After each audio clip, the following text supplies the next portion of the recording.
This problem's called candy combinations. Let's say that you had to decide which 3 of these candies that you wanted to take because you had to share the other 3 with your sibling, and you needed to figure out how many different arrangements that you could come up with. So for example, you could come up with the silver candy, the Smarties, and the Jolly Rancher. That could be your 3 that you choose. Or you could come up with the Smarties, the Caramel Kiss, and this dark thing, and then leaving this for your sibling. Or you could do like the Whoppers, the Smarties. So aren't you getting a headache already? It's a little bit complicated. So instead of trying to rearrange it and think of it in our head or make an organized list, we're going to use a formula for combinations. So the first thing you do is recognize that choosing this, this, and this, that's going to be different than choosing any other type of candy. So we're going to do combination equals, and we're choosing 3 types of candy, so we're going to use 3 factorial, and then whatever you have here on the bottom, that's how many spaces you need at the top. So something times something times something.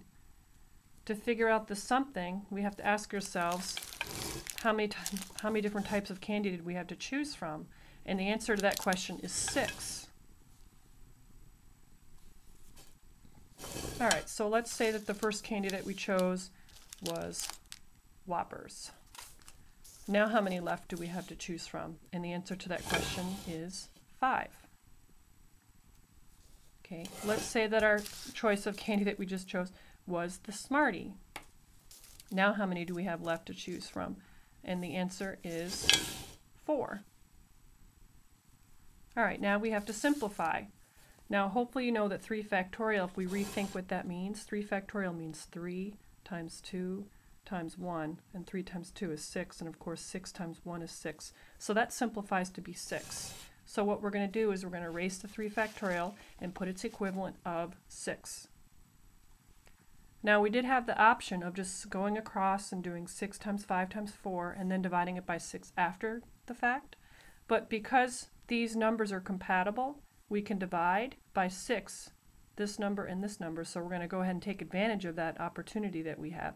6 divided by 6 is 1. 6 divided by 6 is 1. And that's a lot easier to simplify that. If we do 1 times 5, of course that's 5, and 5 times 4 is 20. And then 20 over 1, 20 divided by 1, of course, equals 20.